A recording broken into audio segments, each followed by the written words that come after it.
Isadora estava acordada havia 2 horas quando a luz ainda era só um risco cinza atrás das cortinas. Ela não fez barulho. Tirou a aliança devagar, girou uma vez no dedo antes de soltar e deixou em cima da mesa da cozinha, ao lado da xícara que nunca chegou a usar. A mala já estava pronta e havia 3 semanas, escondida atrás das caixas de sapato que Rafael nunca abria. Ela olhou para a porta do quarto, fechada, e ficou um instante só ouvindo a respiração dele do outro lado, pesada, regular, alheia. Não era raiva o que ela sentia. Era mais parecido com terminar de ler um livro que já sabia como acabava. Fazia 6 anos que ela esperava um aniversário de casamento diferente. Não precisava ser grande, só precisava existir. Uma flor, um bilhete, qualquer coisa que dissesse que aquele dia significava algo, além de mais uma data na agenda de Rafael. No ano passado, ele mandou a assistente reservar um restaurante e cancelou em cima da hora por causa de uma reunião em Nova York. E quando ela ligou para perguntar se dava para remarcar, ele só disse: "Depois eu vejo isso, Dora, agora não é hora", do mesmo jeito que dizia sobre tudo que não era reunião ou contrato. No ano anterior, nem isso. Isadora parou de contar depois do 4º aniversário sem flor nenhuma. Parou de esperar no 5º. No 6º, ela decidiu, sem drama nenhum, que não ia esperar mais nada. Ela pegou a bolsa, o casaco fino que usava para correr de manhã cedo, e caminhou até a porta do apartamento sem acender luz nenhuma. No corredor do prédio, o porteiro da madrugada nem levantou os olhos do celular. Isadora desceu de elevador sozinha, atravessou o saguão de mármore que sempre achou frio demais para ser bonito e saiu para a rua ainda escura de São Paulo. O táxi já estava esperando, porque ela tinha marcado o horário na noite anterior, com o telefone no banheiro, torneira aberta para abafar o som da própria voz. No banco de trás, ela olhou para o prédio ficando para trás pela janela. 12 andares de vidro escuro, exceto por uma luz acesa no escritório do 11º, onde Rafael tinha adormecido no sofá lendo o relatório, como fazia quase toda noite. Isadora não sentiu vontade de voltar. Sentiu só um cansaço enorme, do tipo que não passa com sono, e um alívio pequeno e envergonhado de estar se movendo, finalmente, depois de tanto tempo parada no mesmo lugar. Se alguém tivesse perguntado a ela, 3 semanas antes, o que ia fazer com a aliança, ela não teria uma resposta pronta. A decisão não chegou de uma vez. Chegou devagar, como um copo enchendo gota a gota, até que uma gota a mais faz transbordar, e ninguém consegue dizer com certeza qual foi a gota culpada. Mas se tivesse que apontar um momento, seria talvez a noite em que ela mostrou para Rafael o rascunho da nova estratégia de expansão do grupo. Ficou até tarde ajustando cada número, e ele levou para a reunião no dia seguinte sem mencionar o nome dela nenhuma vez. O táxi virou na Faria Lima vazia àquela hora, os prédios do grupo Andrade Correia entre eles, escuros, esperando o expediente. Isadora fechou os olhos. Ainda tinha muito que decidir, mas pela primeira vez em anos, a decisão ia ser dela. Se você conhece alguém que também parou de esperar uma flor que nunca vinha, sabe exatamente o peso dessa manhã. Essa história ainda está só no começo, e o que vem depois vai virar tudo de cabeça para baixo, tanto para Isadora quanto para Rafael. Se você chegou agora nesse canal, aperta em inscrever, porque essa história ainda não acabou e as próximas partes têm coisa que ninguém vê chegando. Me conta nos comentários de onde você está ouvindo agora e que horas são aí. A gente lê todos. Rafael acordou com o pescoço travado, o mesmo jeito de sempre, meio caído no sofá do escritório em casa, o relatório ainda aberto no colo. Primeiro pensamento foi a reunião das 9. Segundo pensamento foi que a casa estava silenciosa demais. Foi até a cozinha procurando a fé e entrou na porta, os olhos presos na aliança sozinha em cima da mesa, ao lado da xícara vazia, como se o objeto pudesse se explicar sozinho se ele olhasse tempo suficiente. Camou o nome dela pela casa, sem esperar resposta de verdade, só para ouvir o próprio eco confirmando o que já sabia. O quarto estava arrumado do jeito de sempre, canfeita dela, armário fechado. Só quando abriu a gaveta onde ela guardava os documentos é que percebeu que faltava o passaporte, a carteira de motorista e uma pasta fina de couro marrom que ele nunca tinha aberto para saber o que tinha dentro. O telefone dela tocou ocupado, direto para a caixa postal, 3 vezes seguidas. Rafael sentou na beira da cama com a aliança na palma da mão, o metal ainda meio quente, e por um segundo não conseguiu lembrar a última vez que tinha perguntado a Isadora como o dia dela tinha sido, de verdade, esperando a resposta em vez de já pensar na próxima reunião enquanto ela falava. O celular dele vibrou em cima do criado mudo. Não era Isadora, era a mãe, e Beatriz nunca ligava antes das 7 da manhã, a não ser que fosse importante. Ele atendeu quase sem pensar, ainda com a aliança fechada na mão, e a voz de Beatriz veio calma demais do outro lado, aquele tipo de calma que ela só usava quando já sabia mais do que estava dizendo. Ela disse que precisava vê-lo antes da reunião das 9, se desse, e quando Rafael perguntou sobre o quê, ela só repetiu que era melhor conversar pessoalmente, do jeito educado e definitivo que fechava qualquer pergunta antes de ela virar discussão. Ele quase perguntou, ali mesmo, se ela sabia de Isadora. Alguma coisa na voz da mãe fez a pergunta morrer na garganta antes de sair, desligou o telefone e ficou parado na cozinha por mais 1 minuto, olhando para a aliança na palma da mão, tentando entender como uma manhã comum tinha virado aquilo, e porque, no fundo, uma parte dele não estava tão surpresa quanto deveria estar.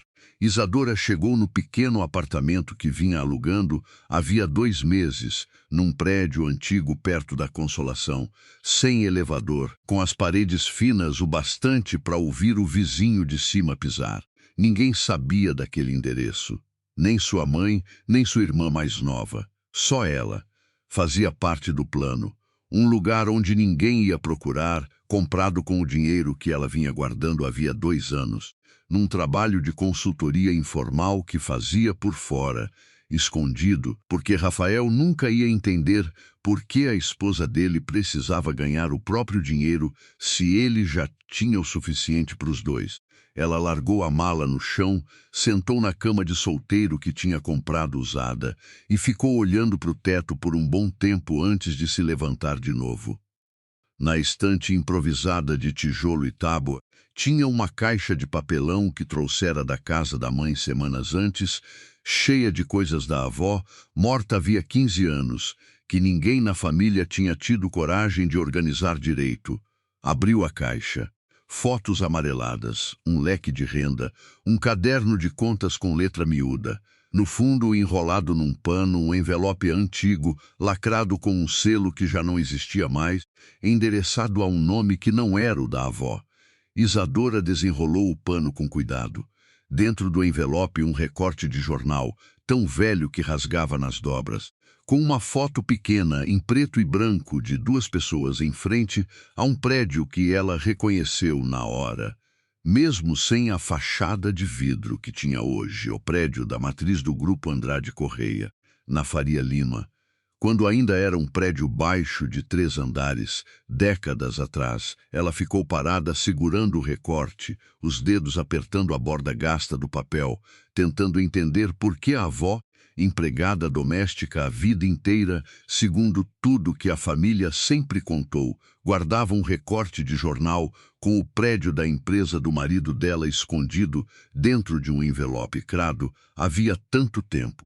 Beatriz Andrade Correia recebeu o filho na sala de visitas da casa em Higienópolis, sentada na poltrona de sempre, com o café já servido, como se aquele fosse um dia qualquer. Rafael entrou sem cumprimentar direito, a gravata ainda torta, o cabelo do jeito que tinha acordado, e foi direto ao ponto antes mesmo de sentar. Ela foi embora. Mãe disse, a voz mais dura do que costumava usar naquela casa. Beatriz não pareceu surpresa. Levou a xícara até a boca, bebeu um gole pequeno, os olhos fixos no filho por cima da borda de porcelana, e só depois de engolir respondeu que já sabia. Rafael parou no meio da sala, perguntando como ela podia saber antes dele, e a mãe pediu que ele sentasse, que conversassem como gente civilizada, num tom que fazia parecer que o problema era o filho estar de pé e não a filha estar desaparecida. Ela então quis sentar, quis saber como ela sabia e foi repetindo a pergunta, cada vez mais alto, até Beatriz colocar a xícara de volta no pires, devagar, o som pequeno da porcelana ecoando na sala, vazia demais para aquele horário. Ela olhou para o filho por um instante mais longo do que qualquer resposta precisava, e quando falou, a voz saiu com aquele verniz de calma que Rafael conhecia desde criança e que sempre significava que ela estava escondendo alguma coisa maior do que estava mostrando. Isso já era para ter acontecido faz tempo, meu filho, ela disse, olhando fixo para ele. A pergunta que você devia estar fazendo não é como eu sabia, é por que você demorou tanto para perceber. Rafael sentiu o corpo esquentar de um jeito que não sentia fazia anos, desde a última briga séria com o pai, antes de ele morrer. Perguntou que família era essa que a mãe tinha acabado de mencionar, e Beatriz pegou a xícara de novo, mas dessa vez não bebeu, só segurou, como se precisasse de alguma coisa para fazer com as mãos, enquanto dizia que não era nada, coisa antiga, que ele devia esquecer aquilo. Você acabou de falar um nome do nada e quer que eu esqueça, ele disse, e ela respondeu que não tinha falado nome nenhum, num tom tão firme que quase convencia, se não fosse pelo jeito como os dedos dela apertaram a alça da xícara mais forte do que precisava. Beatriz se levantou, alisou a saia e caminhou até a janela, de costas para o filho. O jeito dela de encerrar uma conversa sem precisar dizer que estava encerrando. Rafael ficou ali, esperando, mas ela não virou de novo.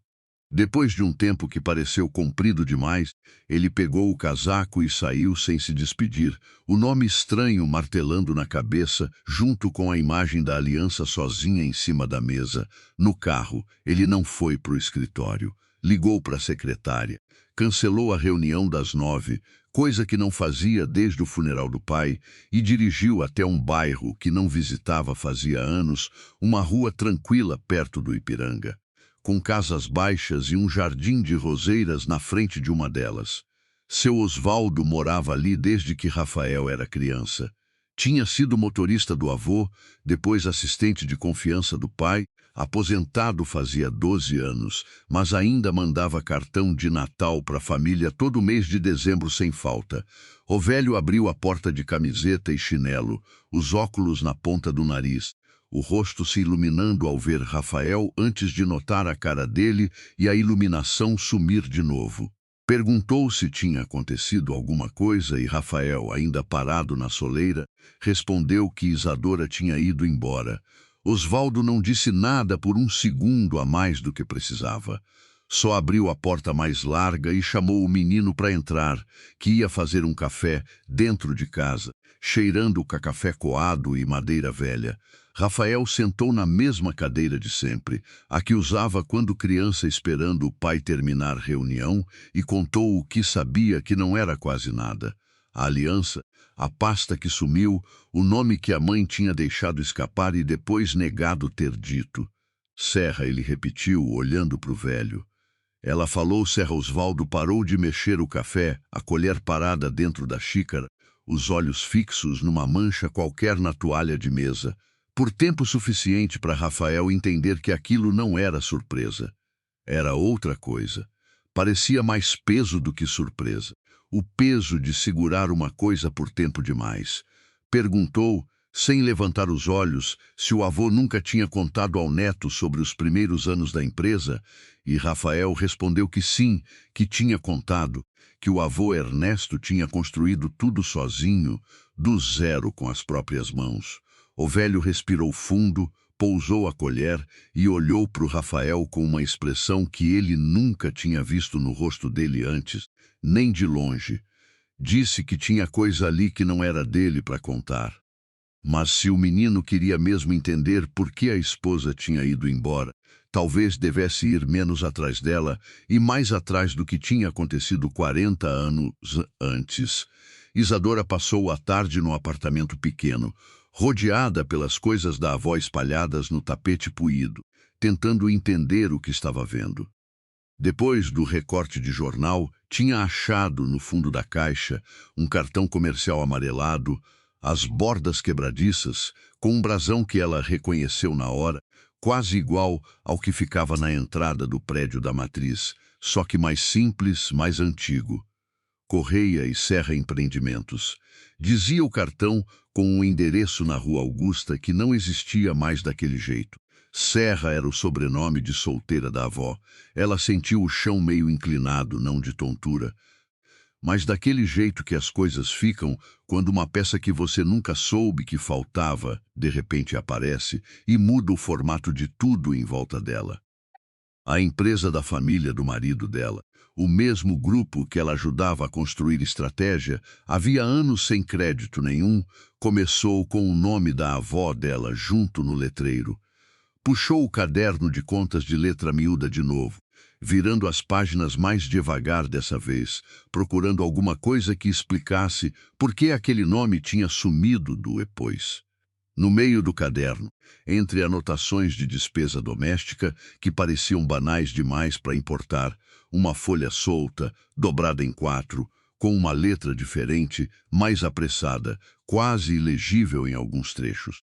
Conseguiu ler só um pedaço antes de a folha rasgar um pouco na dobra mais gasta, os olhos correndo rápido demais para processar direito, as mãos frias demais para o calor daquela manhã.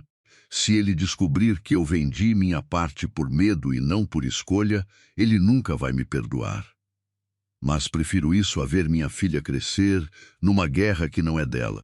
Isadora ficou sentada no chão por um longo tempo, a folha na mão, sem saber ainda o que aquilo significava direito, só sabendo que a manhã em que tinha deixado a aliança na mesa, achando que estava fechando uma história pequena e cansada, tinha, sem ela perceber, aberto uma porta para uma história muito maior do que o casamento dela com Rafael jamais tinha sido.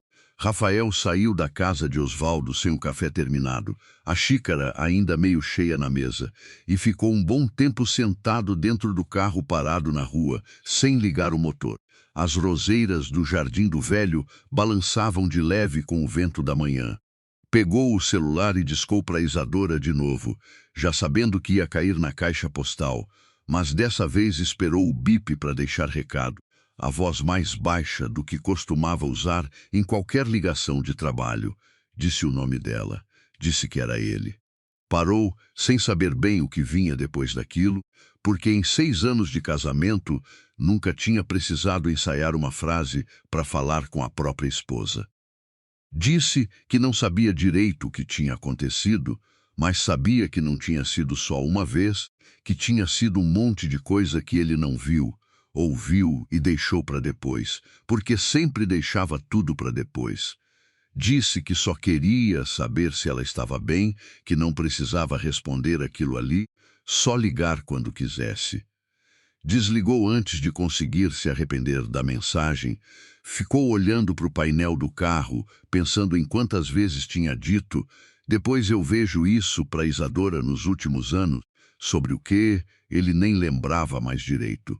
Um aniversário, uma viagem que ela queria fazer.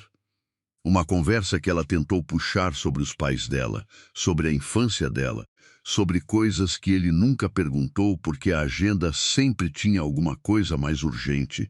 Ligou o carro, mas não foi para o escritório.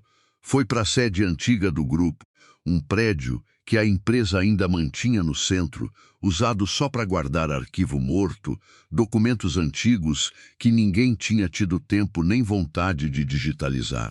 A funcionária da recepção estranhou ver o presidente ali numa terça-feira de manhã, sem aviso, mas destrancou a sala do arquivo sem fazer pergunta.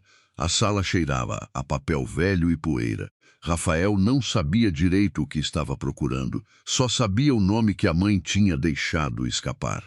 Passou quase uma hora entre caixas etiquetadas por década, os dedos sujos de pó, até achar uma pasta fina, quase escondida atrás de outras, com uma etiqueta datilografada desbotada. Correia e Serra, Associação Comercial, registro de sócios dentro, poucas folhas, um contrato antigo, os termos difíceis de entender na linguagem jurídica de outra época. E numa das últimas páginas, uma assinatura em tinta já quase apagada, ao lado de um nome datilografado que ele leu 3 vezes antes de aceitar que estava lendo certo. Lucinda Serra, sócia fundadora, 40%. Rafael sentou no chão empoeirado da sala de arquivo, a pasta aberta no colo, e ficou ali um bom tempo sem se mexer. O mesmo sobrenome que a mãe tinha deixado escapar de manhã, ele não conhecia ninguém com esse nome. Nunca tinha ouvido o avô mencionar sócia nenhuma. A história oficial da família sempre foi clara, repetida em toda entrevista, todo perfil de revista de negócios. O avô começou sozinho, sem ajuda de ninguém. Alguém tinha apagado essa mulher da história. E ele começou a suspeitar, sentado ali no chão frio, que talvez essa mesma mulher tivesse alguma coisa a ver com a esposa dele. Do outro lado da cidade, Isadora lembrou de uma coisa que não pensava fazia anos. Todo mês de dezembro, desde que tinha memória, chegava um cartão de Natal na casa da mãe, escrito à mão, assinado só com o nome Osvaldo, sem sobrenome, sem endereço de remetente, e a mãe sempre guardava esses cartões numa caixa separada, nunca explicando quem era o homem, nem por que mandava boas festas todo ano para uma família que, segundo ela dizia, mal conhecia. Isadora ligou para a mãe perguntando se ela lembrava o endereço, e a mãe hesitou do outro lado da linha, um silêncio comprido demais para pergunta simples, antes de perguntar se tinha acontecido alguma coisa com Rafael. Isadora disse que não era sobre o Rafael, era sobre a vovó. Outro silêncio mais longo ainda, e depois a mãe suspirou e ditou um endereço no Ipiranga de memória, como quem nunca tinha esquecido, mesmo sem nunca ter dito o motivo em voz alta. Isadora pegou um táxi no fim da tarde. O recorte de jornal e o cartão comercial dentro da bolsa, o sol já baixo pintando os prédios de laranja. Chegou na rua tranquila, com as casas baixas, quase no mesmo instante em que um carro escuro saía de uma das garagens. Tarde demais para ela reconhecer quem estava dirigindo. Cedo demais para imaginar que era o próprio marido saindo daquele mesmo endereço poucas horas antes. Bateu na porta com as roseiras na frente. Um homem idoso abriu, óculos na ponta do nariz, e por um segundo só olhou para ela sem dizer nada, o rosto mudando devagar, como quem reconhece um rosto que não via fazia muito tempo, mas nunca tinha esquecido de verdade. Quando finalmente falou, a voz saiu baixa, quase um fio. Você tem os olhos dela. Isadora perguntou os olhos de quem, e o velho, em vez de responder, abriu a porta larga num gesto que parecia ter esperado décadas para fazer, chamando ela de minha filha, dizendo que já tinha passado da hora de alguém contar aquela história direito. Dentro de casa, Osvaldo fez um chá que ela não tinha pedido e sentou na cadeira de sempre, aquela onde Rafael tinha sentado horas antes sem ela saber. A casa era pequena, cheia de porta-retratos antigos, e num deles, meio escondido atrás de um vaso de planta, Isadora reconheceu o mesmo prédio baixo de 3 andares do recorte de jornal. O velho começou dizendo que a avó dela trabalhava para a família dele desde antes de ele nascer, era isso que sempre contavam, mas que aquilo era só a parte que tinha sobrado depois que apagaram o resto. Girou a xícara na mesa sem se beber, os dedos tremendo um pouco, e contou que Lucinda não era empregada de ninguém. Era sócia. Ela e o avô de Rafael construíram os primeiros anos daquela empresa juntos, os dois lado a lado, numa sala que não tinha nem metade do tamanho daquela sala de visitas. E não era só sociedade de negócio, disse, se era isso que Isadora queria saber. Ele tinha visto os dois. Era jovem, trabalhava lá de contínuo, via as coisas que ninguém achava que um garoto de 16 anos ia reparar. Isadora sentiu o chá esfriando nas mãos, esquecido, e perguntou por que então a avó tinha virado empregada doméstica. O rosto de Osvaldo fechou de um jeito que fez ela entender que a resposta ia doer antes mesmo de ouvir. A família do avô, ele explicou, nunca ia aceitar aquilo. Uma mulher pobre, sem sobrenome que abrisse porta, dona de 40% do negócio que o pai dele queria para ele sozinho. Teve pressão, teve ameaça, teve um contrato que apareceu do nada, com uma assinatura que ele sempre desconfiou não ser bem dela, transferindo a parte dela por um valor que não pagava nem a metade do que a firma já valia naquele ano. Ele ia continuar, a boca já formando a próxima frase, quando o telefone fixo da sala tocou, alto demais no silêncio da casa.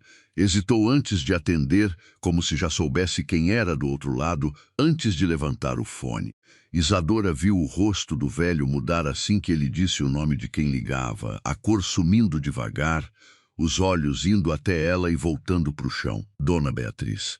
Ele repetiu baixo, e o nome pousou na sala como uma pedra jogada na água. Osvaldo escutou por um tempo comprido, só balançando a cabeça de leve, murmurando que sim, senhora, de vez em quando, sem nunca levantar a voz, até desligar devagar, a mão parada em cima do aparelho por mais um segundo antes de se virar para Isadora e dizer que ela sabia que Isadora estava ali. Quando ela perguntou como isso era possível, ele explicou que o porteiro do prédio de Beatriz era primo de uma vizinha dele, que naquela cidade tudo se sabia mais cedo ou mais tarde e que Dona Beatriz sempre soubera tudo antes de todo mundo, desde que ele se entendia por gente naquela casa. O velho se levantou, as pernas mais lentas do que pareciam antes, e foi até um armário de madeira no canto da sala, baixo, com a chave já na fechadura, como se estivesse esperando havia anos para ser aberto por alguém que finalmente tinha o direito de pedir. Tirou de dentro uma caixa de metal enferrujada nas bordas, do tamanho de uma caixa de sapato, e ficou segurando com as duas mãos por um instante antes de estender para Isadora, contando que a avó tinha deixado aquilo guardado com ele fazia uns 40 anos, na última vez que se viram vivas, dizendo que um dia, se Deus quisesse, alguém da família ia bater naquela porta procurando a verdade, e que ele ia saber a hora certa de entregar. Não sabia se essa hora era agora, mas depois daquele telefonema, achava que não tinha mais escolha. Isadora pegou a caixa com as duas mãos, o metal frio e mais pesado do que parecia, e perguntou o que tinha ali dentro. Ele balançou a cabeça devagar, caminhou até a porta e abriu ela um pouco, um jeito educado de dizer que a visita por hoje tinha que terminar ali. Isso ela ia ter que abrir sozinha, minha filha disse, a voz baixa. Igual ela ia ter que decidir sozinha o que fazer com o que tivesse lá dentro. Com a caixa apertada contra o peito, ela saiu da casa, as roseiras já quase sem cor na luz baixa do fim de tarde, e andou até a esquina antes de conseguir parar um táxi.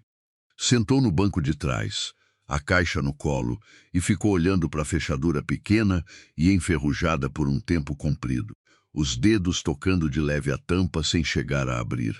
Uma parte dela queria abrir ali mesmo, no banco de trás do carro, com o motorista de ouvido no rádio e a cidade passando pela janela. Outra parte, mais funda, sabia que não devia. O que estivesse guardado ali dentro tinha esperado 40 anos, num armário trancado, na casa de um homem que nunca tinha aberto a boca sobre aquilo para ninguém. Podia esperar mais uma noite, até ela ter um lugar quieto de verdade, sem pressa, sem ninguém no meio, para encarar de frente o que a avó tinha deixado. Do outro lado da cidade, Rafael olhava para o próprio celular do jeito que um homem olha para uma porta que talvez nunca mais se abra. A chamada tinha tocado até o fim, sem cair na caixa postal dessa vez, o que significava só uma coisa. Ela tinha visto o nome dele na tela e escolhido não atender. Deixou o telefone virado para baixo na mesa da cozinha, ao lado do lugar vazio onde a aliança tinha ficado de manhã, e ficou parado ali, num apartamento grande demais para uma pessoa só, tentando entender como 6 anos de casamento tinham chegado até aquele silêncio. No caminho de volta para o apartamento pequeno, o celular de Isadora vibrou dentro da bolsa. Ela pegou, achando que era a mãe de novo, mas o nome na tela era Rafael. Ficou olhando ele piscando ali, o polegar parado em cima do botão de atender, o mesmo dedo que 6 anos antes tinha aceitado uma aliança, achando que sabia exatamente em que história estava entrando. Não atendeu. Ficou só olhando o nome dele sumir da tela quando a chamada parou de tocar sozinha, o apartamento pequeno silencioso em volta dela. O motorista ainda de ouvido no rádio, como se nada daquilo importasse para o resto do mundo. Guardou o celular de volta na bolsa, encostou a cabeça no vidro frio da janela e ficou olhando os prédios de São Paulo passando, um atrás do outro, enquanto a caixa de metal continuava fechada no colo, guardando dentro dela o resto de uma história que tinha começado bem antes de Isadora nascer, décadas antes de qualquer aliança, qualquer flor esquecida, qualquer aniversário sem festa, e que agora, de um jeito que ela ainda não entendia direito, também era a história dela. Isadora esperou a noite cair de verdade antes de abrir a caixa. Sentou no chão do apartamento pequeno, as pernas cruzadas, a luminária de mesa jogando uma luz amarela curta demais para iluminar o cômodo inteiro, e só então destravou a fechadura enferrujada com um alfinete de cabelo porque não tinha chave nenhuma. Dentro, embrulhado num pedaço de veludo verde já desbotado, tinha um anel. Não a aliança fina e simples que ela tinha deixado em cima da mesa de manhã. Um anel antigo de ouro mais grosso, com uma pedra pequena no centro e 2 iniciais gravadas por dentro do aro, tão gastas que ela precisou aproximar da luminária para conseguir ler LS e EAS. Isadora ficou parada segurando o anel entre 2 dedos, sentindo o peso desproporcional para o tamanho dele, o metal frio contra a pele, enquanto tentava juntar as letras que já conhecia. Lucinda Serra e as só podia ser uma pessoa, debaixo do veludo, um maço de cartas amarradas com um barbante fino, o papel tão fino que parecia respirar quando ela tocava. A letra da primeira carta era a mesma do caderno de contas, só que sem a pressa, sem o disfarce de anotação doméstica. Ela leu as primeiras linhas de pé, depois sentou de novo, porque as pernas não pareciam confiáveis o bastante para continuar em pé. Minha Lucinda. Dizia a carta, seu pai vai dizer que isso é loucura, e talvez seja mesmo isso, mas eu prefiro ser louco do seu lado do que sensato sem você.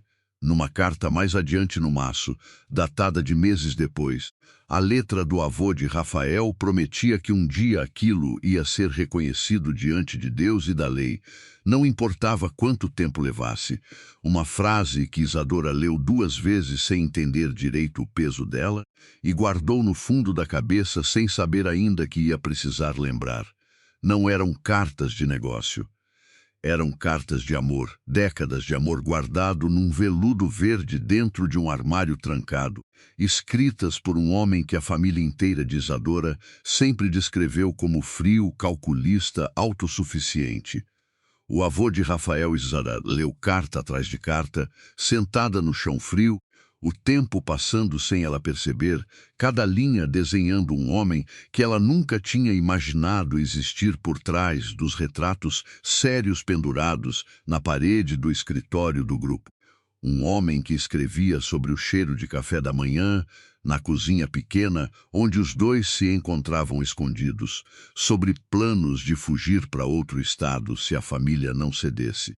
Sobre um filho que um dia os 2 teriam, livre para amar quem quisesse sem precisar prestar contas a sobrenome nenhum. No fundo da caixa, por último, debaixo de tudo, um envelope maior, mais recente que os outros, com letra tremida, quase ilegível em alguns trechos, datado de um ano que Isadora reconheceu na hora, o ano em que a avó tinha morrido. Não era carta de amor nenhuma. Era um bilhete curto, endereçado a ninguém em especial, como se Lucinda soubesse que ia ser lido por alguém que ainda não existia. Se você achou essa caixa Ava, provavelmente casou para dentro dessa família também, ou nasceu dentro dela sem escolher. Cuidado com quem você deixa saber o que você sabe. Naquela casa, informação é a moeda que mais vale, e tem gente lá que gasta ela sem dó. Isadora ficou olhando para o bilhete por um tempo comprido, sentindo o quarto ficar menor em volta dela, pensando em Beatriz sentada naquela sala de visitas em Higienópolis com a xícara na mão, calma demais, sabendo demais. Do outro lado da cidade, Rafael não conseguiu dormir. Foi até o escritório em casa e ligou para o advogado que cuidava dos assuntos da família havia mais de 30 anos. Um homem que tinha assinado documento para 3 gerações de Andrade Correia, sem nunca fazer pergunta a mais. Perguntou, sem rodeio nenhum, o que tinha acontecido com a sociedade Correia e Serra. O advogado demorou para responder, o tipo de demora que já era resposta sozinha. Disse que isso era coisa de arquivo morto, questão resolvida havia décadas, que Rafael devia perguntar diretamente para a mãe se estava curioso, porque ele, como advogado, tinha um dever de sigilo que não podia quebrar nem para o próprio herdeiro da firma. Rafael insistiu. Perguntou se o contrato de transferência das ações tinha sido assinado sob pressão, e o silêncio do outro lado da linha durou tempo suficiente para ele entender que tinha acertado em cheio, numa pergunta que ninguém devia fazer em voz alta havia muito tempo. O advogado ainda tentou mudar de assunto, perguntando se Rafael tinha dormido bem, se precisava de alguma coisa para a reunião do Conselhos na semana seguinte, mas Rafael cortou, perguntando de novo, mais devagar dessa vez, se existia algum documento guardado no escritório deles sobre a dissolução da sociedade. O advogado disse que ia verificar e retornar, coisa que em 30 anos de relação profissional ele nunca tinha dito antes sem responder na hora. Rafael entendeu o recado escondido atrás da educação. Alguém ia ligar para Beatriz antes de qualquer arquivo aparecer.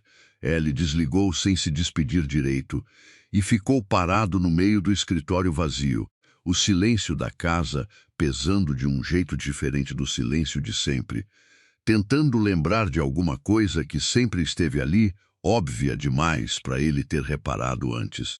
A festa beneficente onde conheceu Isadora, 6 anos atrás. Sua mãe tinha insistido que ele fosse, coisa rara, porque normalmente evitava esse tipo de evento como evitava reunião de família estendida. Ela mesma tinha feito questão de apresentar os dois, atravessando o salão com Isadora pelo braço, dizendo que era uma menina encantadora, de uma família muito trabalhadora, do tipo que ele precisava conhecer.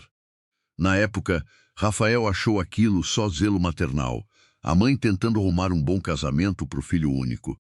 Agora, sentado sozinho no escritório às 3 da manhã, a frase soava diferente, do tipo que ele precisava conhecer.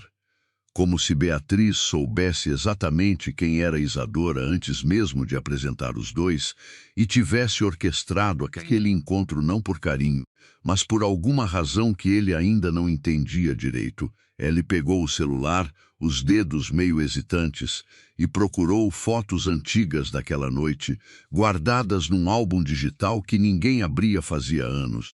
Achou uma em que Beatriz aparecia ao fundo, não sorrindo para a câmera como todo mundo, mas olhando para Isadora do outro lado do salão, com uma expressão que Rafael nunca tinha reparado antes e que agora, sabendo o que sabia, parecia menos com afeto e mais com vigilância. Isadora não dormiu direito depois de ler o bilhete da vavó. Ficou virando na cama estreita, o quarto pequeno demais para andar de um lado para o outro sem esbarrar em alguma coisa, até desistir de vez pouco antes das 5 e sair para a rua ainda escura, sem rumo certo, só precisando que o corpo se movesse enquanto a cabeça continuava presa naquela caixa de metal. Numa esquina, perto da Consolação, um homem já estava montando a barraca de flores para o dia. baldes de água alinhados na calçada, rosas e lírios ainda molhados do orvalho da madrugada. Isadora parou sem planejar parar. Ficou olhando os baldes por um tempo, sentindo alguma coisa boba e enorme ao mesmo tempo, e perguntou o preço de um maço pequeno de flores brancas, simples, sem embrulho chique. Comprou para ela mesma, contando as moedas certas na palma da mão antes de entregar. Não porque alguém tinha lembrado de um aniversário, porque ela quis e porque, pela primeira vez em muito tempo, isso foi motivo suficiente. Andou de volta para o apartamento com um maço embrulhado em papel jornal e colocou numa garrafa velha que usava de vaso improvisado em cima da mesinha ao lado da caixa de metal, o cheiro doce enchendo o quarto pequeno de um jeito que ela não soube dizer se era conforto ou ironia. No dia seguinte, Rafael foi até o prédio antigo perto da Consolação. Não sabia o endereço exato, mas Osvaldo tinha soltado, sem querer, o nome da rua na conversa do dia anterior. E Rafael passou a manhã inteira rodando o quarteirão até reconhecer o prédio pela descrição vaga que o velho tinha dado. Um edifício sem elevador com fachada descascada. Bateu em 3 portas erradas, pediu desculpa 3 vezes para gente que nunca tinha visto. Antes de achar a certa, Isadora abriu só uma fresta, a corrente ainda presa, e por um segundo os dois ficaram se olhando sem dizer nada, o corredor estreito demais para qualquer distância confortável entre eles. Ela perguntou o que ele estava fazendo ali, a voz mais controlada do que ela se sentia por dentro, e ele respondeu que precisava conversar, que não ia embora até ela deixar. Tudo bem, ela disse, num tom que qualquer pessoa que a conhecesse de verdade saberia que não significava tudo bem coisa nenhuma. Destravou a corrente e deixou ele entrar, mas ficou de braços cruzados perto da janela, o máximo de distância que o cômodo pequeno permitia. Rafael olhou em volta, o apartamento simples, a cama de solteiro, a caixa de metal em cima da mesa, e sentiu alguma coisa apertar no peito que não soube nomear direito. Perguntou se aquilo era tudo a que ela tinha levado, e Isadora respondeu que não precisava de muito, que nunca tinha precisado, só que ninguém nunca reparou nisso. No caminho até o apartamento de Isadora, parada num sinal vermelho que demorou mais do que qualquer sinal tinha direito de demorar, Rafael tentou lembrar a última vez que tinha entrado num lugar sem saber exatamente o que ia dizer. Não conseguiu achar um exemplo. Toda reunião da vida dele vinha com pauta, com estratégia definida antes de abrir a boca. Isso não tinha pauta nenhuma e, por algum motivo, isso o assustava mais do que qualquer negociação de milhões que já tinha fechado. Ellie começou a falar e as palavras saíram atropeladas, sem o discurso ensaiado que qualquer reunião de trabalho merecia. Disse que descobriu o nome Serra no arquivo da empresa. Disse que a mãe sabia de alguma coisa e estava escondendo. Disse que se lembrou da festa beneficente e da frase que a mãe tinha usado, do tipo que ele precisava conhecer, e que agora não conseguia mais achar aquilo inocente. Isadora ficou quieta por um tempo longo demais para ser confortável, os braços ainda cruzados, antes de perguntar se ele estava dizendo que achava que o casamento deles tinha sido armado. Rafael não respondeu na hora. Foi essa demora, mais do que qualquer palavra, que fez alguma coisa dentro dela endurecer de novo. Eu não sei o que eu estou dizendo, ele admitiu, por fim, a voz mais baixa. Só sei que passei 6 anos casado com você sem saber metade das coisas que sei hoje sobre a sua família. E isso é culpa minha, não é conspiração de ninguém. Eu que nunca perguntei. Ela olhou para ele por um longo momento, medindo se aquilo era verdade ou só mais uma frase bonita para consertar as coisas rápido, do jeito que ele sempre tentava consertar tudo com dinheiro ou com discurso. Mas tinha alguma coisa diferente no rosto dele agora, um cansaço que não era o cansaço de sempre, e ela decidiu, contra a própria cautela, contar o que Osvaldo tinha dito. Falou da sociedade, dos 40%, da pressão, do contrato que apareceu do nada.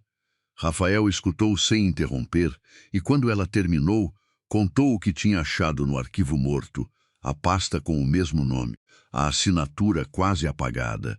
Pela primeira vez em anos, os dois estavam olhando para o mesmo problema ao mesmo tempo, do mesmo lado, em vez de cada um trancado na própria versão da história. Ele ficou olhando para o maço de flores brancas na garrafa improvisada em cima da mesinha. E alguma coisa no rosto dele mudou, um reconhecimento lento demais para ser confortável. Perguntou quem tinha mandado, e Isadora respondeu que ninguém tinha mandado, que ela mesma tinha comprado, de manhã cedo, numa banca de rua. Rafael ficou calado por um tempo longo o bastante para virar constrangimento. 6 anos, ele disse por fim, e eu nunca te dei uma flor de verdade, nem uma vez. Isadora podia ter deixado passar, mas não deixou. Disse que não era só sobre a flor. Era sobre ele nunca ter perguntado que tipo de flor ela gostava, nunca ter perguntado quase nada sobre ela que não servisse para alguma conversa de jantar com sócio.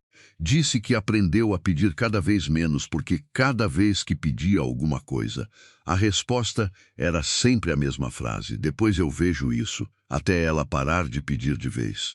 Ele não tentou se defender dessa vez, o que surpreendeu Isadora mais do que qualquer desculpa teria surpreendido. Só ficou ali absorvendo e depois de um tempo perguntou, baixinho, que tipo de flor ela gostava.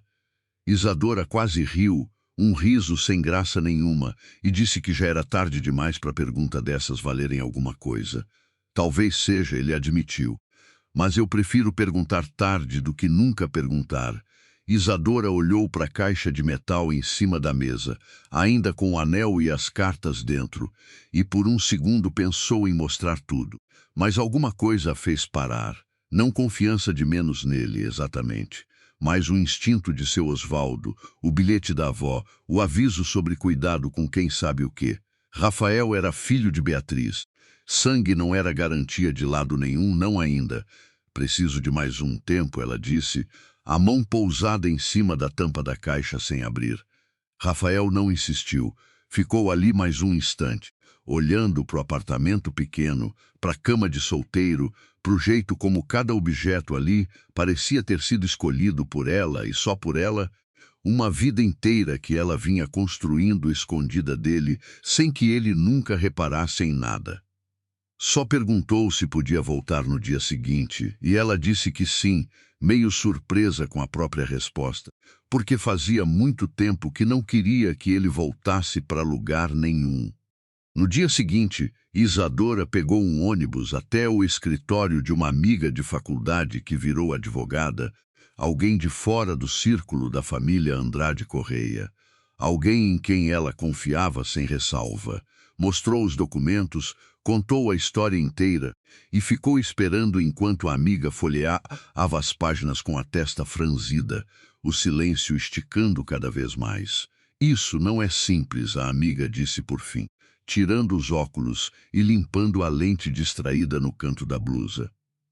Se o contrato original foi mesmo assinado sob coação, e se você conseguir provar isso com esse tipo de prova, dá para contestar. Mas isso pode levar anos, Isadora. Empresa grande, advogado bom do outro lado, família que não vai querer isso vindo à tona. Não é uma luta rápida e não é uma luta limpa. Isadora perguntou o que aconteceria se ela decidisse não brigar por dinheiro nenhum, só quisesse o nome da avó de volta no lugar certo da história. A amiga pensou um pouco antes de responder, batendo a caneta na mesa. Isso também é uma forma de vitória, ela disse. Talvez até mais difícil de tirar de você do que qualquer valor em ação. Dinheiro eles podem tentar acordo, calar boca com número. Verdade reconhecida em documento, com nome e assinatura, isso já é outra conversa. Ela balançou a cabeça, absorvendo cada palavra, sentindo menos medo do que esperava sentir. Não era sobre ganhar rápido. Era sobre não deixar aquela mulher desaparecer da história pela segunda vez. Na saída do escritório, o celular vibrou. Era Osvaldo. Coisa rara, porque o velho quase nunca ligava. A voz dele veio apertada, diferente da voz calma que Isadora conhecia. Disse que Dona Beatriz tinha aparecido na casa dele de manhã, sem avisar, perguntando o que ele tinha contado para a menina, e que quando ele disse que não era da conta dela, Beatriz respondeu, num tom que ele nunca tinha ouvido dela antes, que ele devia pensar bem no que estava fazendo, porque família tem memória longa e pensão às vezes desaparece por menos que isso. Isadora sentiu o sangue esfriar. Aquilo não era mais só uma história antiga guardada numa caixa de metal. Era uma ameaça presente de gente viva contra um homem de mais de 80 anos que só tinha cumprido a última vontade de uma amiga morta. Ela ficou parada na calçada por um instante, o telefone ainda quente na mão, tentando decidir o que fazer primeiro. Uma parte dela queria ir direto para a casa de Osvaldo, garantir que ele estava bem. Outra parte, mais fria, entendeu que aparecer lá agora só ia confirmar para Beatriz que a informação já tinha ido longe demais para voltar atrás. Decidiu ali mesmo que precisava de alguém do outro lado disso que não tivesse medo do sobrenome. Andrade Correia. Ela ligou para Rafael antes mesmo de pensar direito se devia. Ele atendeu no segundo toque, e quando ela contou o que Beatriz tinha feito, a voz dele mudou de um jeito que ela nunca tinha ouvido antes, nem nas piores discussões dos últimos anos. Não era a raiva de marido chateado. Era outra coisa, mais fria, mais decidida. Me manda o endereço, ele disse. Eu vou aí agora. E dessa vez eu quero ver o que tem dentro dessa caixa. Isadora hesitou só um segundo antes de mandar o endereço. E quando ele chegou, meia hora depois, sem gravata, o cabelo bagunçado de um jeito que ela nunca via nele em pleno horário comercial, ela já tinha a caixa aberta em cima da mesa, o veludo verde espalhado, o anel brilhando fraco sob a luz amarela da luminária. Rafael pegou o anel com cuidado, virou entre os dedos, leu as iniciais gravadas por dentro e ficou parado por um tempo tão longo que Isadora quase perguntou se ele estava bem. Quando finalmente falou, a voz saiu embargada, quase um sussurro. Esse era o anel de noivado do meu avô, ele disse. Minha mãe guarda uma foto dele com esse anel na mão, numa gaveta que ela nunca deixa ninguém mexer. Eu sempre achei que era só uma relíquia de família. Ellie leu as cartas, uma por uma, o rosto ficando mais pálido a cada linha, e quando chegou no bilhete final, o aviso da avó de Isadora sobre cuidado com quem sabe o quê, ele largou o papel em cima da mesa e ficou olhando para o nada por um bom tempo.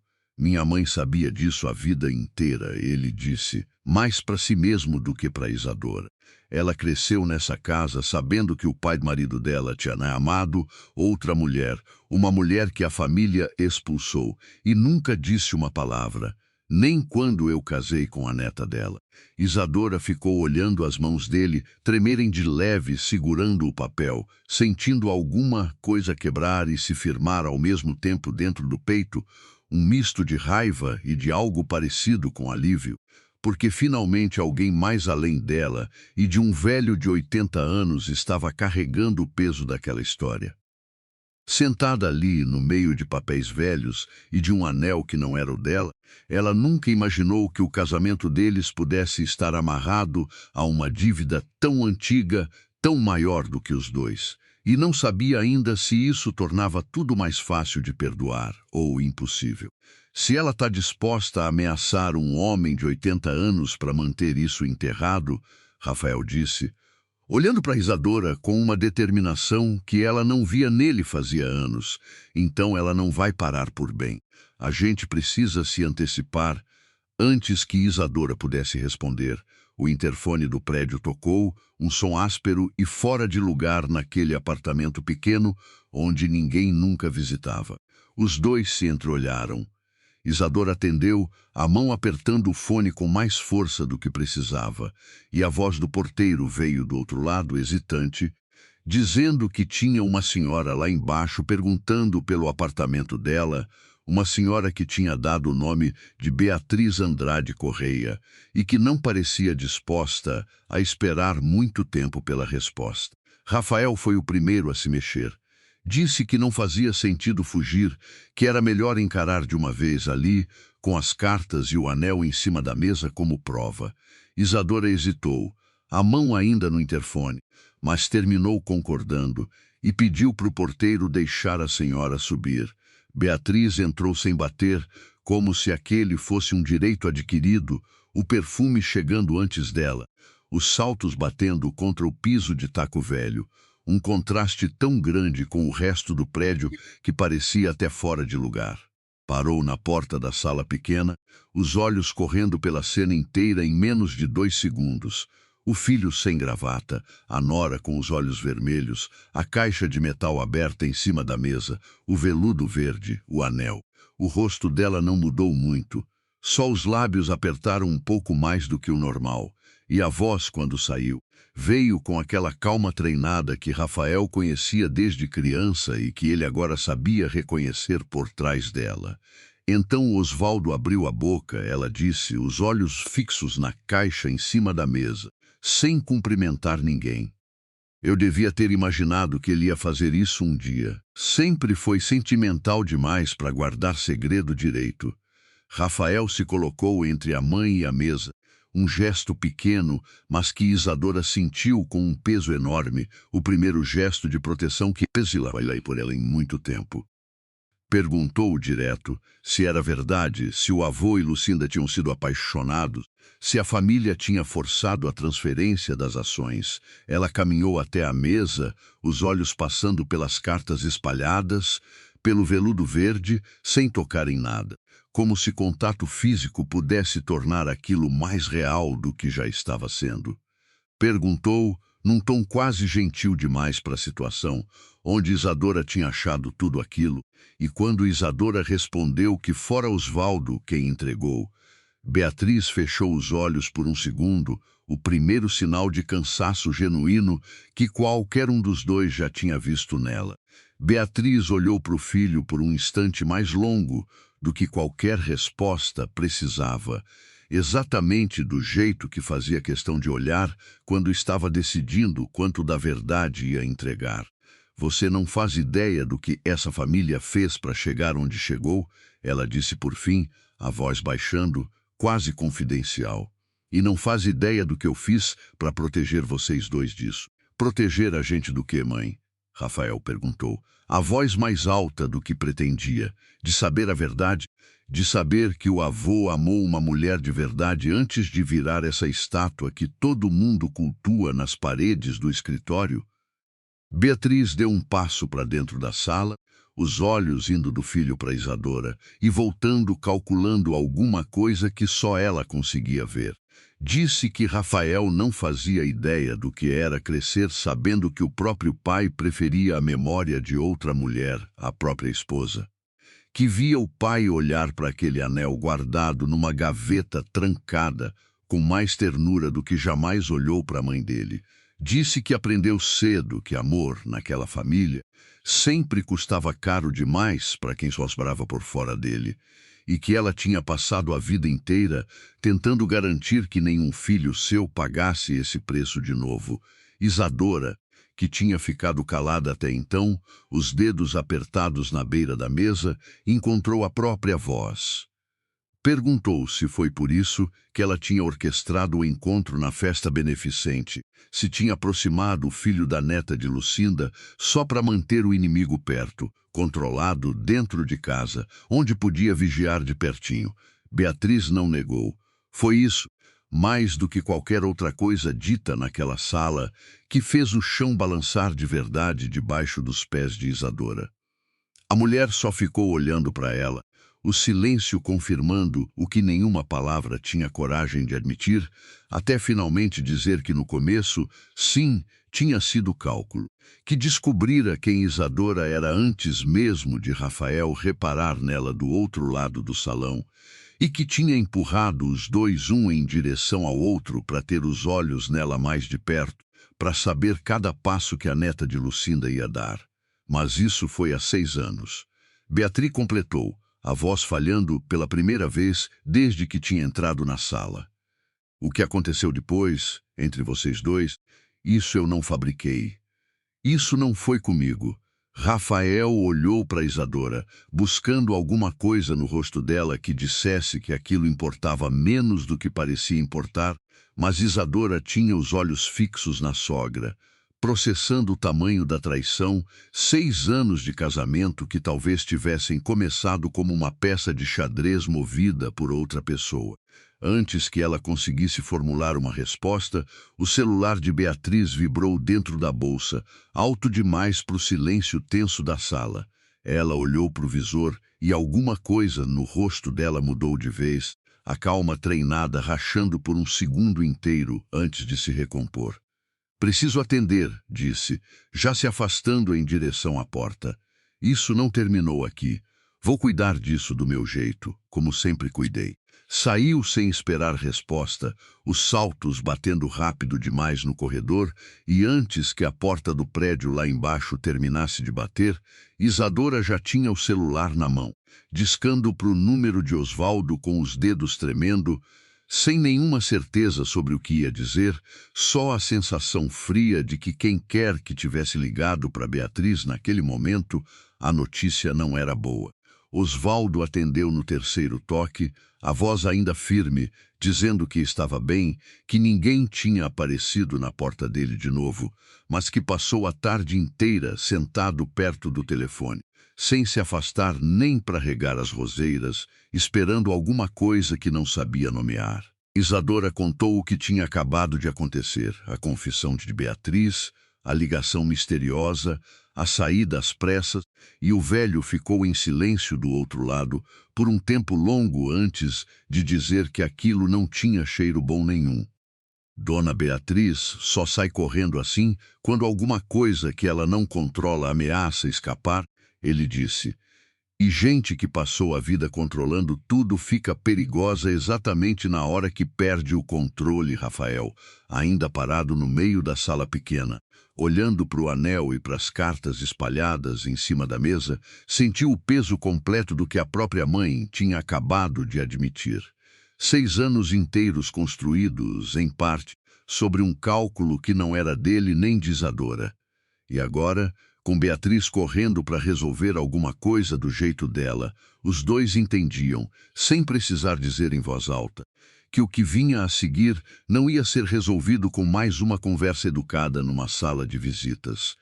Isadora recolheu as cartas, uma por uma, e guardou de volta no veludo verde, mas dessa vez deixou o anel de fora, em cima da mesa, entre ela e Rafael, como se o objeto tivesse virado testemunha de alguma coisa que os dois ainda precisavam decidir juntos. Lá fora, a noite tinha caído de vez sobre São Paulo, e nenhum dos dois fez menção de ligar a luz maior da sala, como se o escuro combinasse mais com o tamanho do que acabavam de descobrir. Se você já sentiu aquele friozinho de saber que alguém descobriu exatamente onde te achar, comenta aqui embaixo onde você está ouvindo isso agora e que horas são aí, porque a Isadora está sentindo isso multiplicado por 10 nesse exato momento. Antes de continuar, me conta, você acha que a Beatriz está protegendo a família ou só protegendo ela mesma? Escreve nos comentários, porque o que vem a seguir vai mudar sua resposta. Rafael não dormiu naquela noite, e Isadora também não. Os dois ficaram no apartamento pequeno até quase 3 da manhã, o anel em cima da mesa entre eles, decidindo o que fazer com o que Beatriz tinha acabado de admitir. Não ia adiantar esperar ela cuidar disso do jeito dela, fosse lá o que isso significasse. Se ela tinha corrido para atender uma ligação daquele jeito, alguma coisa já estava em movimento, e os dois precisavam se antecipar de verdade, não só falar sobre isso. Vamos até lá de manhã, Rafael disse, olhando para o anel em vez de olhar para Isadora, como se precisasse de coragem emprestada do próprio objeto, os dedos batendo de leve na borda da mesa num ritmo nervoso que ele nem parecia notar. Não para brigar.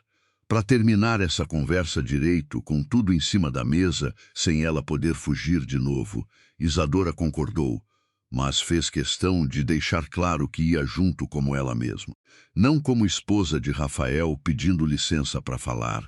Ele assentiu sem discutir, e isso, Mais do que qualquer promessa bonita da noite anterior, foi o que fez Isadora acreditar, ainda que com cautela, que talvez aquele homem estivesse mesmo mudando alguma coisa por dentro. Do outro lado da cidade, na casa grande e silenciosa de Higienópolis, Beatriz não dormiu tampouco. Ficou sentada sozinha na sala de visitas, muito depois da última luz da rua se apagar, com uma caixa de madeira antiga aberta no colo, diferente da caixa de metal que Osvaldo tinha guardado. Essa, ninguém além dela sabia que existia. Tirou de dentro um pequeno saquinho de veludo, mais escuro que o outro, e ficou girando ele entre os dedos por um bom tempo antes de abrir. Lá dentro, uma aliança simples, sem pedra nenhuma, gasta de um jeito que só o uso diário deixa, e um papel dobrado em 4, quase se desfazendo nas dobras de tanto ser aberto e fechado ao longo dos anos. Beatriz não precisava mais ler o papel para saber o que dizia. Sabia de cor havia décadas. Ainda assim abriu, os olhos correndo pelas linhas na luz fraca do abajur, e por um instante, sozinha, sem ninguém para ver, o rosto dela perdeu toda a calma treinada que usava para o resto do mundo. Lembrou, sentada ali sozinha, do dia em que o próprio marido, ainda vivo na época, tinha entregado aquela caixa para ela, poucos meses depois do casamento dos dois, dizendo que toda família boa precisa de um lugar para guardar as coisas que não pode mostrar, e que agora era ela quem ia cuidar daquele lugar. Ela tinha 23 anos na época e lembrava de ter sentido, mesmo sem entender direito o peso daquilo, que tinha acabado de herdar alguma coisa que ia custar mais caro do que qualquer joia de família. Ela guardou tudo de volta na caixa de madeira antes do amanhecer, fechou a tampa e ficou olhando pela janela até o céu começar a clarear, decidindo se aquela ia ser, finalmente, a manhã em que carregar aquele peso sozinha deixava de valer a pena. Rafael e Isadora chegaram em Higienópolis pouco depois das 9, encontrando a governanta já de saída, dizendo que Dona Beatriz estava na sala, esperando, o que os dois acharam estranho até entrarem e verem a caixa de madeira em cima da mesa de centro, ao lado da xícara de café intocada. Beatriz não se levantou quando os dois entraram, e foi essa ausência de gesto, mais do que qualquer outra coisa, que avisou Rafael de que amanhã ia ser diferente de qualquer conversa que os dois já tinham tido naquela sala.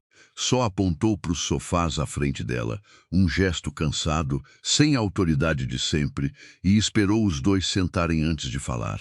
Eu ia esperar vocês virem, ela disse, a voz sem nenhum resquício da firmeza de sempre. Só não esperava que fosse tão cedo. Rafael sentou na beirada do sofá, o corpo tenso, os punhos meio fechados sobre os joelhos, pronto para qualquer discurso evasivo que a mãe pudesse tentar de novo. Mas Beatriz não tentou fugir dessa vez. Empurrou a caixa de madeira para frente, na direção deles, e disse que aquilo devia ter sido entregue havia muito tempo, que ela só nunca achou a coragem certa, e que talvez coragem certa fosse só uma desculpa bonita para a covardia que durava décadas. Isadora abriu a caixa com as mãos tremendo um pouco, o cheiro de madeira velha subindo antes de qualquer outra coisa, e quando viu a segunda aliança, mais simples que o anel de noivado, ficou parada, sem entender na hora o que estava vendo. Beatriz explicou, a voz mais baixa do que Rafael jamais tinha ouvido dela. Isso não é aliança de noivado nenhuma, ela disse. Isso é aliança de casamento. Seu avô e a avó dela casaram de verdade, Rafael. Numa cidade pequena do interior, num cartório que nem existe mais, antes da família descobrir e forçar tudo o que forçaram depois. O papel dobrado dentro da caixa era uma certidão, amarelada, com carimbo quase legível, mas com nomes que ainda davam para ler. Ernesto Andrade Correia e Lucinda Serra, unidos em matrimônio. Isadora leu a data gravada por baixo dos nomes 2 vezes, contando nos dedos sem perceber que estava contando. o silêncio da sala pesando em cima dos três, e percebeu que aquele casamento tinha acontecido quase 2 anos antes de qualquer registro oficial da empresa mencionar Ernesto como sócio único. O que quer dizer que quando a família descobriu e forçou a separação, transferindo as ações de Lucinda por aquele valor ridículo, Ernesto já estava legalmente casado, com ela havia tempo suficiente para isso não ser nenhum capricho de namorados jovens. Era um casamento de verdade, com tempo de vida real, apagado como se nunca tivesse existido.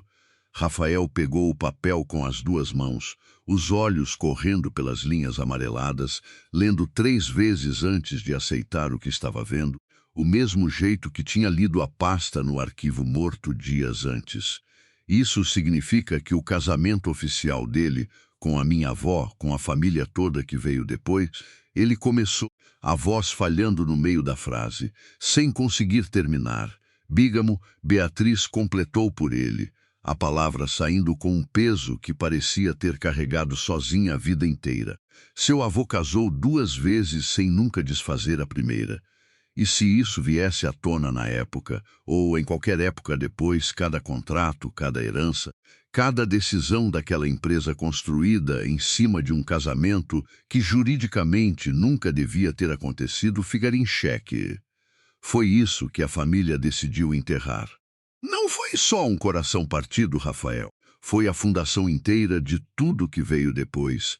Isadora sentiu o chão se mover outra vez. Dessa vez de um jeito diferente do que tinha sentido dias antes com o cartão comercial.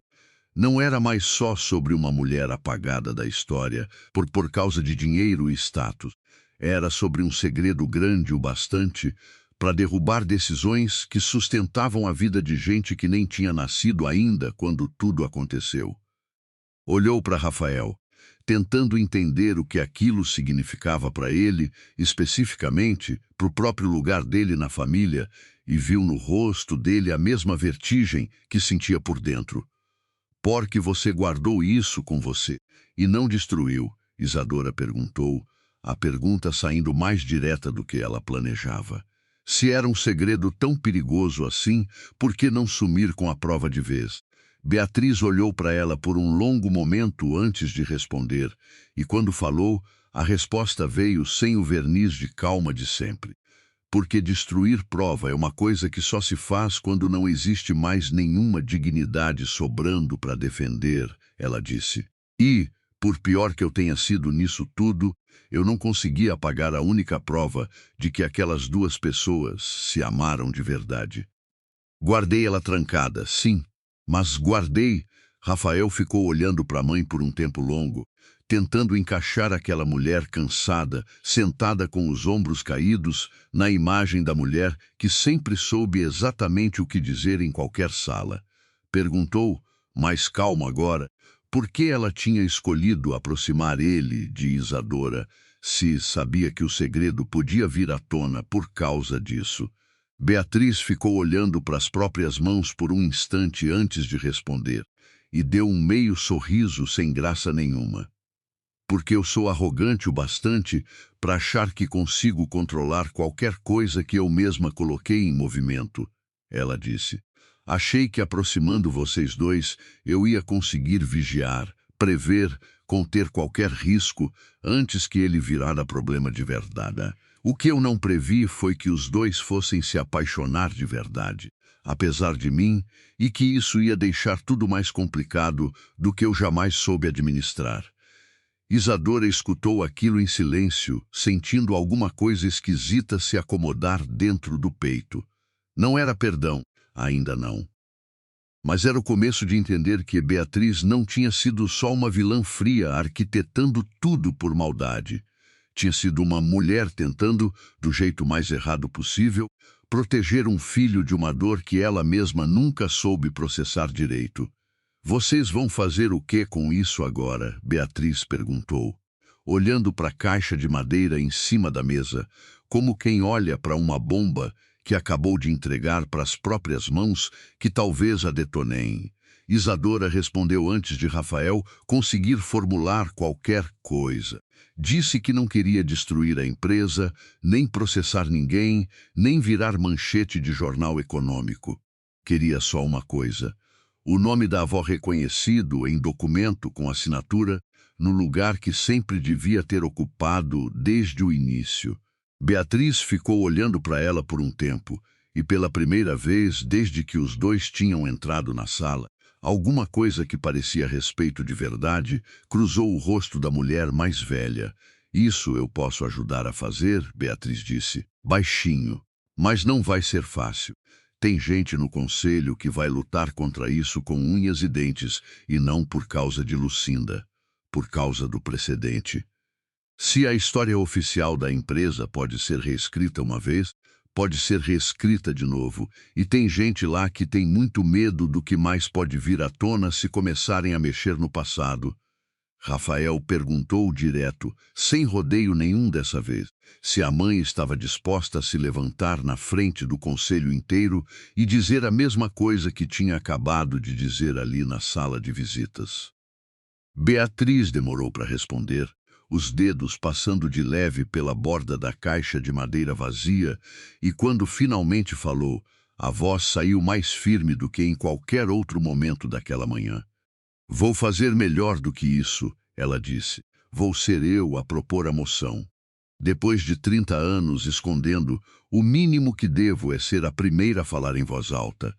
No caminho de volta para o apartamento, Isadora ficou calada boa parte do trajeto, olhando a cidade passar pela janela do carro, tentando encaixar a imagem nova de Beatriz, cansada e humana, com a mulher fria que ela tinha conhecido na sala de visitas dias antes. Rafael, guiando devagar, sem pressa nenhuma de chegar a lugar nenhum, perguntou se ela estava bem, e Isadora demorou para responder, porque não tinha certeza da resposta ainda. Acho que eu queria muito que ela fosse só a vilã da história, Isadora disse. Por fim, os olhos ainda na janela. Ia ser mais fácil assim. Rafael concordou, dizendo que também tinha crescido a vida inteira, achando que a mãe era feita só de controle e cálculo, e que descobrir a dor por trás disso não desculpava nada do que ela tinha feito, mas complicava o jeito como ele conseguia ficar bravo com ela. As duas coisas podem ser verdade ao mesmo tempo, ele disse. Ela errou feio. E ela também carregou uma dor que ninguém nunca perguntou sobre. A reunião extraordinária do conselho aconteceu 3 dias depois, marcada às pressas por Rafael, antes mesmo de combinar direito com a mãe quando ela ia estar pronta para falar, porque ele achou, ingenuamente, que bastava apresentar os documentos sozinho e pedir o reconhecimento do nome de Lucinda Serra nos registros históricos da empresa.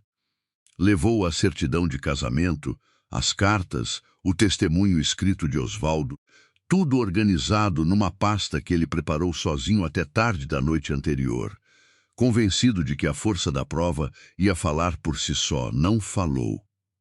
Um dos conselheiros mais antigos da empresa, homem que trabalhava com a família havia décadas, levantou a voz antes mesmo de Rafael terminar a apresentação, perguntando se o presidente tinha ideia do estrago que aquilo podia causar em qualquer negociação em andamento, em qualquer contrato que dependesse da reputação de estabilidade da família Andrade Correia.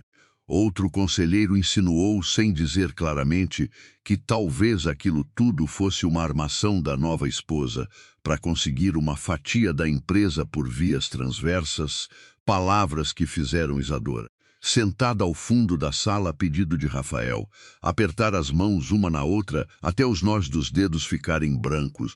Rafael discutiu, defendeu, insistiu, citou número, citou o precedente jurídico do parecer preliminar que já tinha em mãos, mas percebeu, no meio da própria fala, que estava sozinho ali na frente, sem nenhum aliado natural na sala, além da própria vontade de fazer a coisa certa.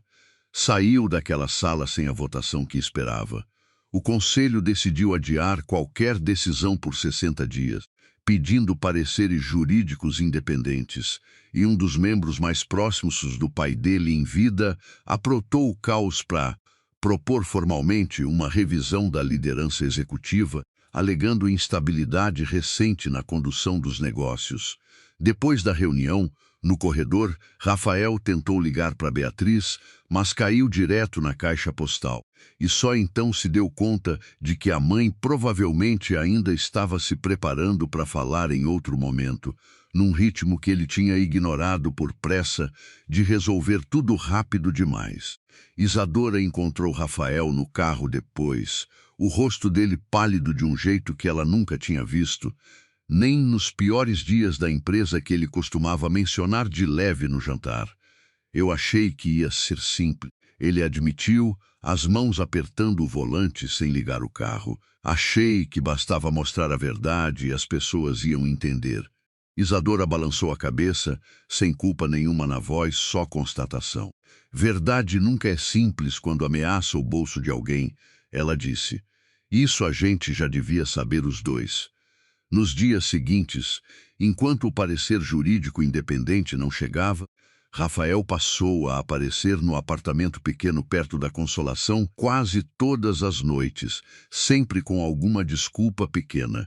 Levar uma cópia de documento, perguntar a opinião dela sobre como responder ao conselho, trazer comida de algum lugar no caminho, coisas que ele podia perfeitamente resolver sozinho, mas que virou desculpa para sentar naquela mesa apertada e conversar de verdade, sem pressa nenhuma no relógio.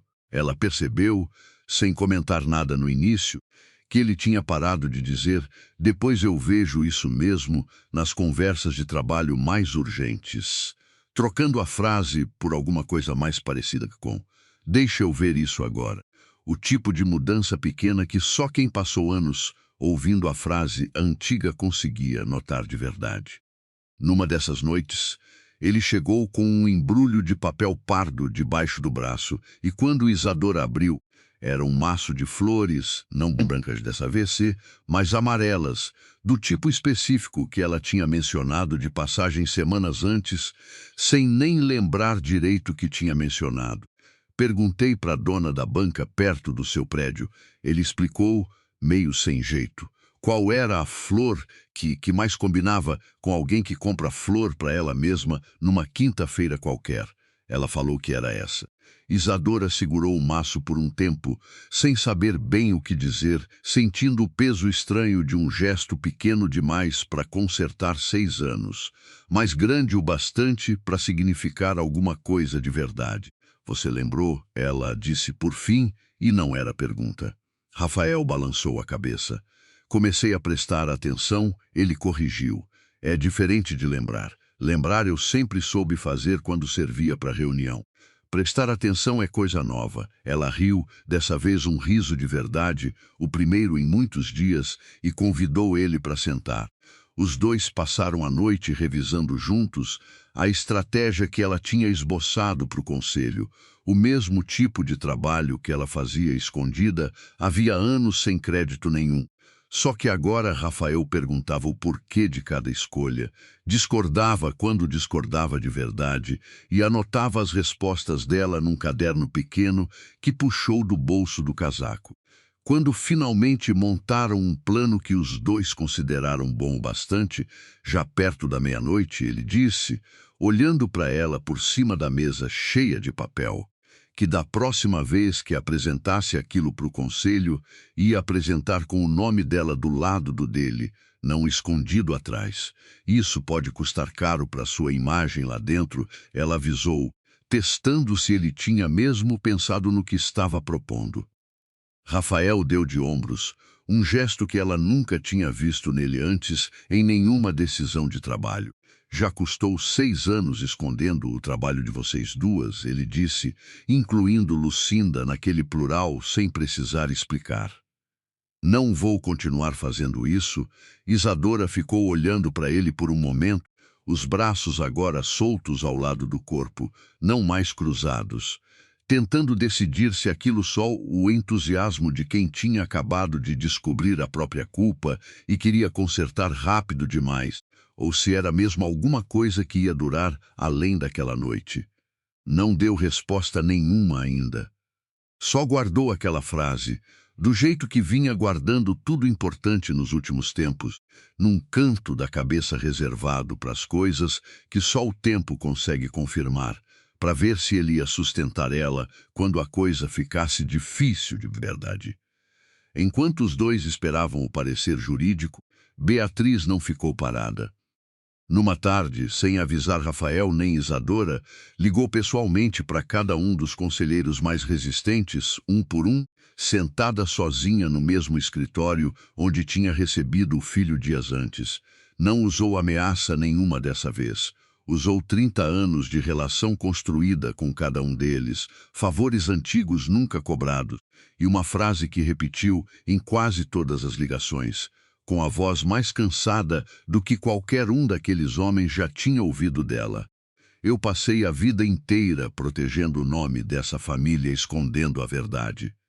Chegou a hora de proteger esse mesmo nome, mostrando ela. As 6 semanas de espera pelo parecer jurídico passaram devagar, cada uma marcada por ligações curtas entre Rafael e a equipe de advogados independentes, sem nada definitivo para contar até quase o fim do prazo.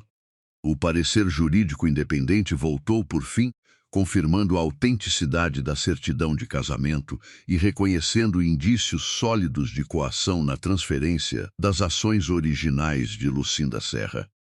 Embora recomendasse, por questões de prescrição e complexidade processual, uma solução extrajudicial em vez de qualquer disputa longa nos tribunais, Isadora, lembrando da conversa com a amiga advogada semanas antes, propôs exatamente o caminho que já tinha em mente desde o início. Não uma briga por porcentagem de ações, mas o reconhecimento formal, em documento público da empresa, de Lucinda Serra como sócia fundadora, do que viria a se tornar o Grupo Andrade Correia. Com o nome dela gravado ao lado do nome de Ernesto na sede histórica, e uma bolsa de estudos criada em nome dela, para jovens da mesma origem simples que a avó de Isadora nunca teve chance de deixar para trás. A sessão seguinte foi diferente da primeira desde o instante em que Beatriz entrou na sala, sem o costume de chegar depois de todo mundo já sentado, e pediu a palavra antes mesmo da pauta ser lida. Falou por 10 minutos sem consultar anotação nenhuma, contando em linhas gerais o suficiente da história para que todos entendessem o tamanho do erro que a família tinha carregado por décadas, sem entrar em detalhe nenhum que não fosse dela para contar. Terminou dizendo que um conselho que não consegue corrigir uma injustiça de 40 anos por medo de precedente não é um conselho que protege legado nenhum, só protege medo. O conselho aprovou por unanimidade logo depois do discurso dela, Beatriz votando a favor antes de qualquer outro, numa sala onde dessa vez ninguém insinuou nada sobre a nova esposa do presidente, querendo tirar vantagem de coisa nenhuma. Rafael e Isadora foram até a casa de Osvaldo no mesmo fim de semana, levando a notícia em pessoa. O velho ficou parado na porta por um instante, os óculos embaçando de leve, antes de conseguir dizer alguma coisa, e quando finalmente falou, foi só para pedir que os dois entrassem, que ele ia fazer um café, do jeito que sempre fazia quando alguma coisa importante precisava ser celebrada devagar, sem pressa, do jeito que Lucinda teria gostado, sentados na mesma cozinha, onde tudo tinha começado a se desenrolar semanas antes, o cheiro de café coado voltando a encher o ar. Rafael contou que o conselho também tinha aprovado uma pensão vitalícia extra em nome de Osvaldo, reconhecendo as décadas de serviço à família, um gesto pequeno perto do que ele merecia, mas concreto bastante para tirar de vez qualquer ameaça velada que Beatriz tivesse feito semanas antes. O velho balançou a cabeça, os olhos molhados de um jeito que ele não tentou esconder dessa vez, e disse que não precisava de pensão nenhuma para ficar feliz, mas que ia aceitar, porque recusar seria orgulho bobo numa hora dessas. Levantou, foi até o armário de madeira já vazio no canto da sala, e ficou olhando para ele por um instante antes de fechar a porta de vez, como quem fecha um capítulo que já cumpriu o que devia, A placa nova foi instalada na sede histórica num final de tarde tranquilo, sem cerimônia grande, só Rafael, Isadora, Beatriz e Osvaldo, os quatro parados na calçada em frente ao prédio de vidro que um dia tinha sido só 3 andares baixos, em silêncio diante do bronze recém-gravado com o nome completo de Lucinda Serra. Sócia fundadora, ao lado do nome de Ernesto, que já estava ali, havia décadas. Osvaldo tocou a superfície fria com a ponta dos dedos, devagar, os olhos fixos nas letras gravadas por um longo minuto antes de conseguir falar, e disse, baixinho, que a amiga podia descansar agora, sabendo que ninguém mais ia pagar ela de coisa nenhuma. Isadora escolheu um domingo de manhã, algumas semanas depois, para decidir o que fazer com a própria aliança, ainda guardada dentro da bolsa desde a madrugada em que a tinha deixado em cima da mesa da cozinha.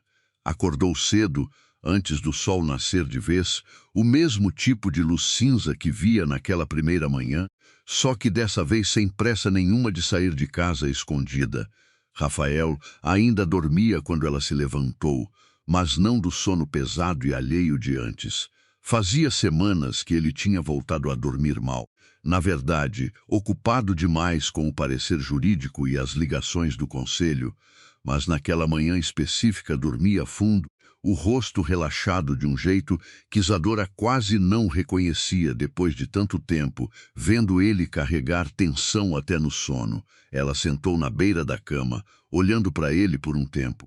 Depois pegou a aliança da caixinha, onde vinha guardando havia semanas, e ficou girando ela entre os dedos, devagar, uma vez, 2 vezes, do mesmo jeito que tinha feito na manhã em que a tirou. Ficou olhando o anel por um bom tempo antes de decidir, pensando em Lucinda guardando o próprio anel escondido a vida inteira, nunca podendo usar em público a prova do próprio casamento, enquanto ela, Isadora, tinha a liberdade de escolher usar o dela ou não em cima da própria mesa, sem ninguém decidindo por ela. Dessa vez, colocou de volta no dedo. Não porque alguém esperava que ela fizesse isso. Não porque um casamento salvo precisasse de gesto simbólico nenhum para provar alguma coisa para ninguém. Colocou porque, depois de tudo, decidiu, com os olhos bem abertos dessa vez, que aquela aliança podia recomeçar a significar alguma coisa que ela escolhia, e não alguma coisa que só sobrava para ela por hábito. Rafael acordou pouco depois, encontrando ela sentada na janela, a luz do amanhecer já tomando conta do quarto, o anel de noivado do avô e a aliança de casamento de Lucinda guardados juntos, agora num pequeno estojo que Isadora tinha comprado especialmente para isso, destinado a ficar exposto na sede histórica da empresa, ao lado de uma placa nova com um nome que devia ter estado ali o tempo inteiro. Ele se levantou devagar, esfregando os olhos, o corpo ainda pesado de sono, e sentou do lado dela na janela sem perguntar nada, como se já entendesse, sem precisar de explicação, que aquela manhã pedia silêncio antes de qualquer palavra. Os dois ficaram olhando o sol subir sobre São Paulo, os prédios ganhando contorno aos poucos na luz nova, o tipo de silêncio que já não pesava nada. Sabe o que é engraçado, Isadora disse, depois de um tempo. Eu passei 6 anos esperando uma flor num dia específico do ano, e o que eu ganhei no fim não foi uma flor. Foi minha avó de volta na história dela. Rafael pegou a mão dela, sem pressa, e disse que ainda ia trazer as flores todo ano, não porque precisava consertar coisa nenhuma, mas porque agora sabia exatamente qual flor trazer e por quê. Isadora sorriu, olhando para o sol subindo mais um pouco, pensando em como uma manhã que começou com ela, deixando uma aliança sozinha numa mesa, tinha terminado, meses depois, com 2 alianças diferentes, de 2 mulheres diferentes, contando por fim a história inteira que sempre mereceram contar. Se essa história te fez pensar em alguém que merece ter o próprio nome lembrado direito, esse é o momento de comentar aqui embaixo qual foi o instante que mais te pegou. A manhã em que ela deixou a aliança na mesa, a hora em que o Osvaldo entregou a caixa, ou o momento em que a Beatriz finalmente contou a verdade inteira. Me conta também de onde você está ouvindo isso agora e que horas são aí, porque a gente lê cada comentário. Se você chegou até aqui, aperta inscrever, porque essa história ainda não acabou, mesmo depois do ponto final, porque toda da semana tem uma nova esperando por você. E se tem alguém que precisa ouvir uma história assim hoje, manda esse vídeo para essa pessoa. Deixa o like também, não para mim, mas para mais gente conseguir encontrar essa história e sentir o que você acabou de sentir.